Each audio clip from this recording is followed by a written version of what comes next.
ഒരു വശത്ത് ആക്രോശവും പരാക്രമവുമായി കൂടെയുള്ളവരെ വിരളി പിടിപ്പിക്കുന്നവർ, മറ്റൊരു ഭാഗത്ത് ആരോടും ഒന്നും സംസാരിക്കാതെ ശാന്തനായി ഒതുങ്ങിക്കൂടുന്നവർ. രണ്ടും ഒരേ രോഗത്തിന്റെ രണ്ട് മുഖങ്ങളാണ്. ഷിസോഫ്രീനിയ എന്ന ഉന്മാദ രോഗത്തിന്റെ രണ്ട് വ്യത്യസ്തമായ ഭാവങ്ങൾ. ഒന്നോ രണ്ടോ മുഖങ്ങളും 1000 മുഖങ്ങളും സ്വഭാവങ്ങളുമുള്ള ഉന്മാദാവസ്ഥയാണ് ഷിസോഫ്രീനിയ.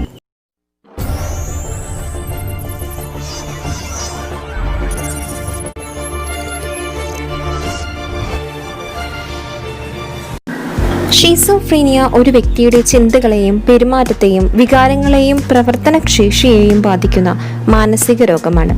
അതിതീവ്രമായ വിഭ്രാന്തിയിൽ മനസ്സ് അകപ്പെടുന്ന അവസ്ഥ. ഷിസോഫ്രീനിയ വളരെ സങ്കീർണമായ ഒരു രോഗമാണ്. ഇതിന്റെ ലക്ഷണങ്ങളെ പോസിറ്റീവ് എന്നും നെഗറ്റീവ് എന്നും രണ്ടായിട്ട് തരംതിരിക്കാം.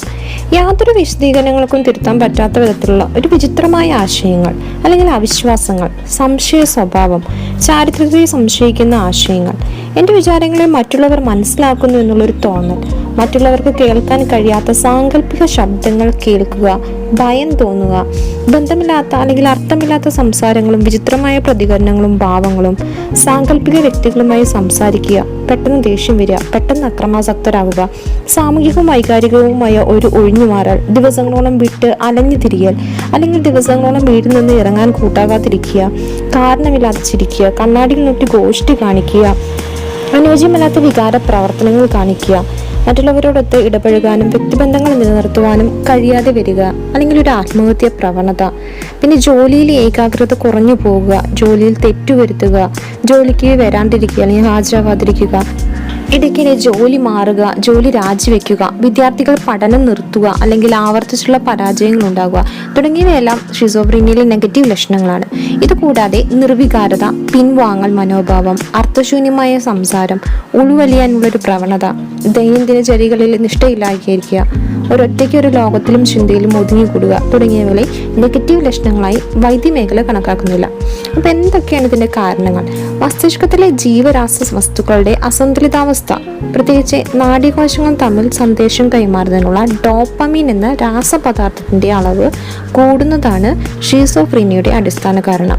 ഇവയ്ക്കെല്ലാം പുറമെ കുടുംബചരിത്രം അല്ലെങ്കിൽ പാരമ്പര്യ ഘടകങ്ങൾ, ന്യൂറോണിലുണ്ടാകുന്ന തകരാറുകളും ഈ മനോവൈകല്യത്തിന് കാരണമാകാറുണ്ട്.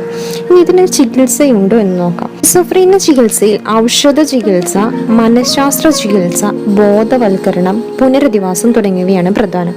രോഗമാണെന്ന കാര്യം സമ്മതിക്കാതെ വിധിയെ പഴിക്കുകയും മറ്റു കാരണങ്ങൾ തേടിപ്പിടിക്കുകയുമാണ് പലരും ആദ്യം ചെയ്യുക. ഇങ്ങനെ ചികിത്സ വൈകുന്നത് രോഗമുക്തി നേടാൻ സാധ്യത കുറയ്ക്കുകയാണ് ചെയ്യുന്നത്. അപ്പോൾ രോഗിയെ കൊണ്ടുപോയി ചികിത്സ മാത്രം പോരാ, കുടുംബാംഗങ്ങളുടെയും സമൂഹത്തിൻ്റെയും ഒരു സമീപനം മാറണം. നാം ആഗ്രഹിക്കുന്നത് പോലെ രോഗിക്ക് പെരുമാറാൻ കഴിയാത്തത് അയാളുടെ രോഗം കൊണ്ടാണെന്ന് ആദ്യം എല്ലാവരും തിരിച്ചറിയണം.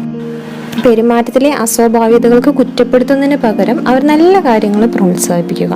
അപ്പോൾ ഈ വീഡിയോ നിങ്ങൾക്ക് എല്ലാവർക്കും ഇഷ്ടപ്പെട്ട് കാണുമെന്ന് വിചാരിക്കുന്നു. നിങ്ങൾക്ക് എന്തെങ്കിലും ഡൗട്ട് ഉണ്ടെങ്കിൽ കമൻറ്റ് ബോക്സിൽ ചോദിക്കാവുന്നതാണ്. നമ്മൾ ചിത്തഭ്രമം എന്ന് പറയുന്ന ഈ ഷിസോഫ്രീനിയയുടെ ലക്ഷണങ്ങളും രോഗചികിത്സാ മാർഗ്ഗങ്ങളും മനസ്സിലായി കാണുമെന്ന് വിചാരിക്കുന്നു. അപ്പോൾ ഇത്തരം രോഗികളെ നിങ്ങൾ ഒറ്റപ്പെടുത്താതിരിക്കും. എല്ലാവർക്കും ഈ വീഡിയോ ഇഷ്ടപ്പെട്ട് കാണുമെന്ന് വിചാരിക്കുന്നു. അപ്പോൾ ഇനിയുള്ള ഇതുപോലുള്ള വീഡിയോകൾ ലഭിക്കുന്നതിനായി പ്ലീസ് ലൈക്ക് ആൻഡ് സബ്സ്ക്രൈബ്. കൂടെ വരുന്ന ബെല്ലൈക്കൺ കൂടി അമർത്തുകയാണെങ്കിൽ ഞാനൊരു നല്ല വീഡിയോകളും നിങ്ങൾക്ക് നോട്ടിഫിക്കേഷനായി വരുന്നതായിരിക്കും. അപ്പോൾ അടുത്തൊരു വീഡിയോയുമായി വീണ്ടും കാണുന്നവരെ ബൈ ബൈ.